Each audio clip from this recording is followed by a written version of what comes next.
Last week you asked me about a town called Willoughby, Mr. Williams. Well, I looked it up. Every old timetable I could find. No such place, far as I could see. Rod Serling's The Twilight Zone. Definitely one of my favorite shows ever. I've seen every episode at least twice or more. The Twilight Zone ran from 1959 to 1964 and was not only created by Rod Serling, but he wrote most of the episodes. But not all of them, of course. He did need help from time to time. So he enlisted the help of many other great science fiction writers, like Richard Matheson, Earl Hamner Jr., George Clayton Johnson, and Charles Beaumont. Rod Serling loved writing, and he loved sending a message about the human condition or society in general, only he shrouded it all in science fiction. It was a great concept for an anthology series, and it still holds up today. And nearly every episode ended with some sort of crazy twist, just like the episode I'm going to talk about right now. It's what I consider my personal favorite episode of the series. One of them at least. Definitely in the top 5. It's something we can all relate to about life and death and what's really important in the end. And this is it. Season 1, Episode 30, Stop at Willoughby. So right off the bat, I want to warn you. This episode is not for the suicidal. There should be a disclaimer or something before each airing just so people don't get any funny ideas. But anyway, starts with this 50s guy businessman in this 50s business meeting where he seems like he just doesn't want to be there. And I don't blame him. These old farts look like a bunch of sourpusses. Especially this fat old bastard who's actually his boss. So things get real heated when this dude, who's some sort of ad agency executive, gets off the phone and announces that his friend just left their company and took all his business with him. Which is like a whole bunch of $1 million accounts. So, whoops. This is Jake Ross's resignation. He's moving over to another agency. And now this guy's gonna take all the heat for it. Cause he knew him. He vouched for him. I guess. Then it was your idea to give it to that little college greenie. And this fat old guy just won't stop either. With his push business. This is a push business, Williams. A push business. Push and drive. Push all the way, all the time, right on down the line. It's push all the way, all the time, right on down the line. He won't let go. With this attitude that he thinks everyone should be on board with. But screw this guy. This guy's just asking to get punched right in the face. Classic TV fans might recognize this angry old coot as pretty much the same character on Hazel, where he played Mr. Griffin, Mr. B's boss. He was the dad in the show, the dad in the show's boss. If you've ever seen Hazel, he's on that sometimes. Playing an angry old businessman again. So instead of just picking up a chair and just smashing it over this loudmouth's face, this guy just tells the dipshit off before just storming away. Fat boy, why don't you shut your mouth? To his office where he asks his secretary to prepare him a suicide kit. Want anything at all? A sharp razor and a chart of the human anatomy showing where all the arteries are. Damn, buddy, this is not the job for you. Go work in a toll booth or something. So then he just slumps into a stoop of depression. As we see this guy is married to the lady in the photo, I assume, unless he keeps a picture of his sister on his desk. Stress will make you do weird shit. That's when we get our classic Rod Serling intro. This is Gart Williams, a man protected by a suit of armor, all held together by one bolt. I always prefer when he's just somewhere on the set lurking around. And voop, there's Serling smoking a butt. And no one seems to be aware of his presence except the audience. As he goes into his monologue and we find out this guy's name is Gart Williams. And that he's so damn stressed out with life and unsatisfied with it that he's about to have a nervous friggin' breakdown. His 19th perhaps, who knows. And the only place that can cure him is located in the most stress-free corner of the Twilight Zone. Mr. Gart Williams, ad agency exec, who in just a moment will move into the Twilight Zone. So then cut to Gart Williams as he sits on a train and heads home after his long, shitty day at work. So shitty he even dreams about it when he falls asleep. Push and drive. It's push. That's enough. Yeah, when your job is this bad, it's time to move on, buddy. Seriously, you'd be happier being a lumberjack or something. So then he falls back to sleep so he can dream more about his fat douche of a boss yelling at him when, nope, not this time. Gart wakes up on a train, only it's very different. The train appears to be older looking, like something out of the 1800s. When he looks out the window, he sees that he's stopped in a town called Willoughby. And it's summertime now too. Nice. Looks like a cool place where you can ride a bike with a giant front wheel. And hang out with this jolly guy. Hey man, what's up? How you doing? Then an entirely new conductor shows up and confirms everything. You're in Willoughby now, buddy. Willoughby, July, summer. It's 1888. It's summertime and it's also the year 1888, so you've also traveled back in time. You're in the past now. Yeah, neat. The conductor makes it sound like an irresistible place to live, this Willoughby. Really a lovely little village. Peaceful, restful, where a man can slow down to a walk and live his life full measure. So Gart starts to get up to check this place out when... ooh, a train jerk sends him back to stupid reality. Ah, so close. But it was all a dream, I guess. So we won't be hanging out with Wagon Guy, or Giant Front Wheel Bike Guy either. The current day 1960 conductor then explains to Gart that there is no such stop as Willoughby on this train line. Not on this run. No Willoughby on the line. I mean, why would there be if that was all in his head anyway? A subconscious thing, maybe? Then snap, Gart Williams has made it home to his spoiled snob, gold digger, bitch of a wife, who's only here to make his life a living hell, and much worse than it already is. And what are your plans for this evening? With all her demands and judgy ways. She even makes fun of him for just wanting to get quietly plastered and sing old college songs. Get quietly plastered and then sing all college songs. Ah, those were the days. I never went to college. But all his wife cares about is her husband having a fancy, high-paying job, so she can live this life of luxury and hang out at home all day, I guess. And she's not having it any other way. She's a material girl in a material world, and that's it. So you better suck it up and like your stupid, shitty job, buddy. If you want, you know, this lady. Did you wreck a career this afternoon? Did you throw away a job? But don't worry, bitch.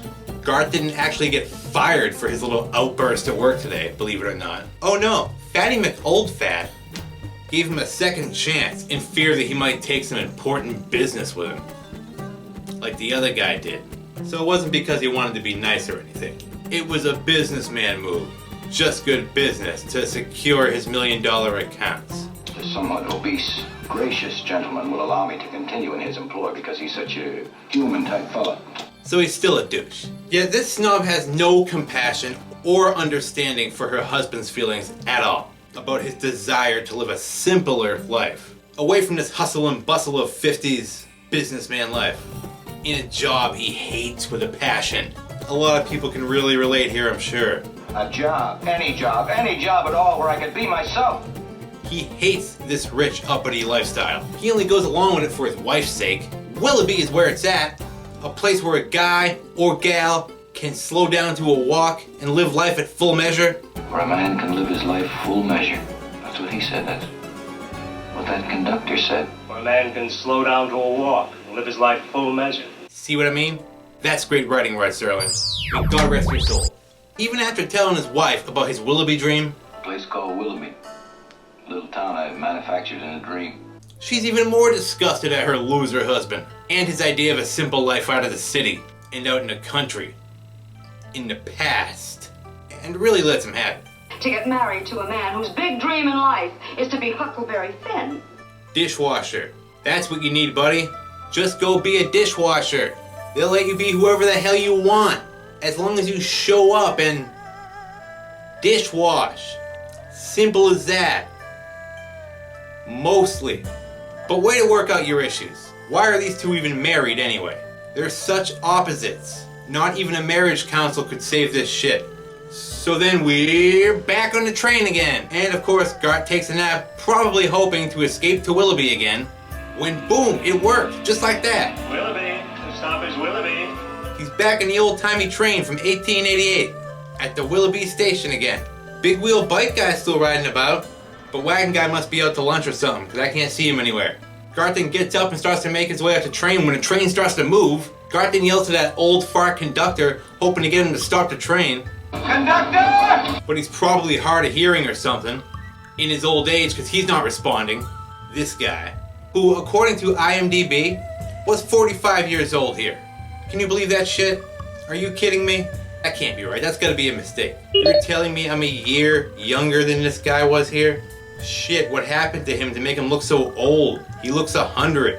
So unable to get the conductor's attention, Garth yanked back to stupid, miserable reality again. Yup.